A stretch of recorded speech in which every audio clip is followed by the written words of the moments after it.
Olá, sois bem-vindo ao canal do pastor e advogado João dos Santos. Neste momento nós vamos falar um pouco sobre a implantação da igreja cristã e como essa igreja está hoje. Será se a igreja cristã que foi implantada por Cristo e os apóstolos estão cumprindo a finalidade com que foi implantada, com que foi criada? E se não está cumprindo com as suas finalidades, quais foram ou quais são os motivos que a igreja não está cumprindo com o seu papel? Vamos ver tudo isso agora, começando pela leitura do Evangelho de João, no capítulo 20. Nós vamos ler a partir do versículo 19, quando Jesus, após ressurreto, apareceu aos seus discípulos. Mas antes, gostaria que você se inscrevesse no meu canal, desse as suas sugestões, deixasse o seu like e faça os seus preciosos comentários, para que nós possamos nos integrar nessa obra especial de anunciar as boas novas de uma forma imparcial, conforme o Espírito de Deus assim nos concede. Vamos ler o Evangelho de João no capítulo 20, versículo número 19, eu vou ler até o versículo 23 para maior compreensão. Leremos. O assunto é: Jesus aparece aos discípulos. E ao cair da tarde daquele dia, o primeiro dia da semana, trancadas as portas da casa onde estavam os discípulos, com medo dos judeus, veio Jesus, pôs-se no meio e disse-lhe: paz seja convosco. E dizendo isto, lhes mostrou as mãos e o lado. Alegraram-se, portanto, os discípulos ao verem o Senhor. E disse-lhes, pois, Jesus outra vez: paz seja convosco. Assim como o Pai me enviou, eu também vos envio. E havendo dito isto, soprou sobre eles e disse-lhes: recebei o Espírito Santo. E se de alguns perdoardes os pecados, são-lhes perdoados, e luz retiverdes, vos serão retidos. Muito bem, palavras de Jesus após a sua ressurreição, que apareceu para os discípulos e soprou sobre eles o Espírito Santo. Jesus recomendou a todos os discípulos que ficassem em Jerusalém até que do alto fosse revestido de poder, para que eles pudessem ser testemunhas de Jesus em Jerusalém, Samaria, Judéia e até os confins da terra.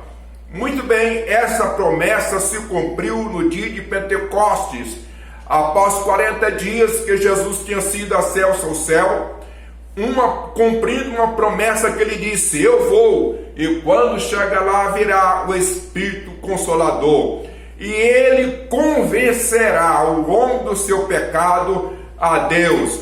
É o Espírito Santo para fazer essa conversão, para que o homem pudesse entender que era um pecador e que necessitaria ou que necessita do poder de Deus para o perdão dos seus pecados. Muito bem, no dia de Pentecostes isso aconteceu. Todos eles que estavam cheios do Espírito Santo, todos eles que tinham recebido o Espírito Santo, foram então revestidos deste poder, que nós chamamos de batismo com o Espírito Santo. Em primeiro lugar, nós vemos que a função do Espírito Santo é revertir as pessoas de poder, para que eles possam ser testemunhos tanto em Jerusalém, Judéia, Samaria, até os confins da terra. ao receberem o batismo com o Espírito Santo, todos eles falaram em outras línguas, todos eles profetizaram e receberam dons espirituais para que pudesse ser testemunho, e inclusive já tinham recebido o poder para perdoar os pecados e poder também para reter os pecados. Veja muito bem que quem tem o Espírito Santo tem esse poder de perdoar os pecados e também de reter os pecados. É uma das grandes maravilhas. Mas os discípulos, ao receber o batismo com o Espírito Santo, que era para se fortalecerem, para serem revestidos de poder e sair pregando o Evangelho, preferiram ficar em Jerusalém em desobediência ao Espírito Santo. E o que aconteceu? Eles mudaram o foco. Eles mudaram o foco e começaram a vender os seus bens e distribuir entre si e glorificar a Deus, e dirigiam os cultos de casa em casa, transformaram a igreja sendo de casa em casa.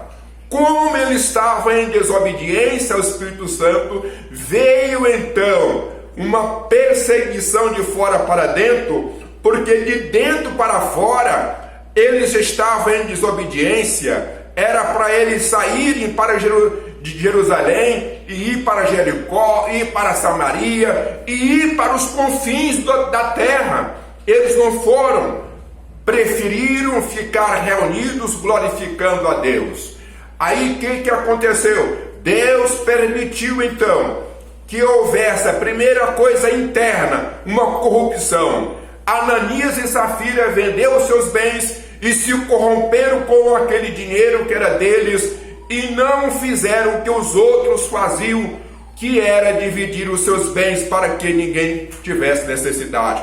Houve corrupção. É uma coisa que o inimigo usa para destruir a igreja de Deus, é a corrupção interna. Havendo corrupção interna, há também a perseguição externa. Os sacerdotes e todos os povos, todas as autoridades foram contra os apóstolos, prenderam os apóstolos, colocaram os apóstolos em cárceres, e mesmo que, no caso de Pedro e João, que estavam presos, e o anjo foi lá e os soltou daquela prisão, e eles voltaram para casa, aonde estavam sendo dirigidos os cultos, pois transformaram as residências em igrejas, enquanto que eles teriam que ir para o campo. Transformaram as residências em igreja e estavam ali na melhor forma, estavam ali acomodados, recebendo os dons espirituais, glorificando a Deus. Mas era um foco desviado daquilo que o Espírito Santo tinha mandado.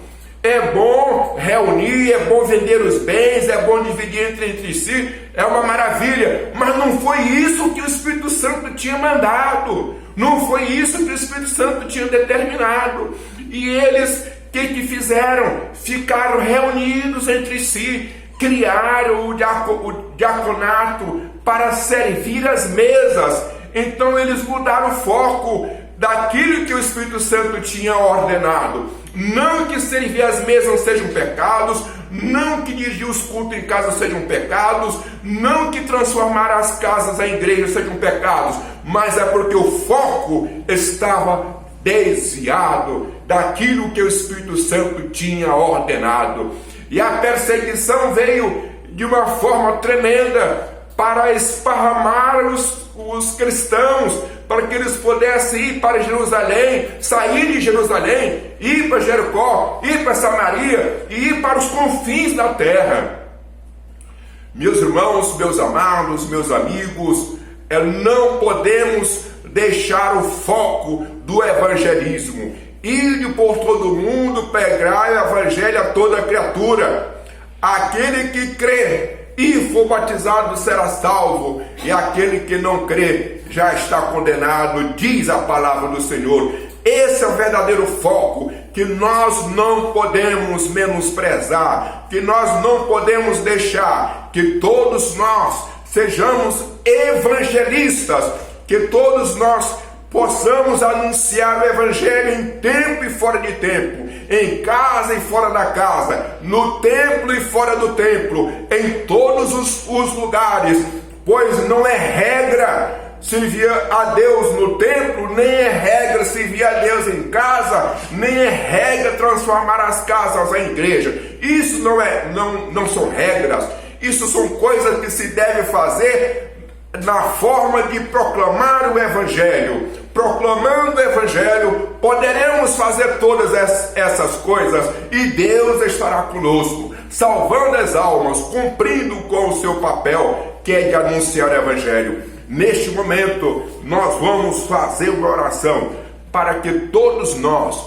possamos ter compreensão da palavra de Deus e daquilo que ordenou o Espírito Santo através de Cristo à sua igreja.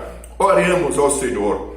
Pai amado, no nome de Jesus Cristo, no nome do Cordeiro de Deus, eu coloco todos os cristãos na tua presença, para que todos nós possamos receber esse Espírito de Deus, Espírito missionário, para que possamos assim, no nome de Jesus, conforme o Espírito Santo nos conceda, fazermos sinais, prodígios e maravilhas, converter as pessoas através da mensagem poderosa, e assim a tua igreja ficar do propósito em que foi criado. Em nome de Jesus, amém.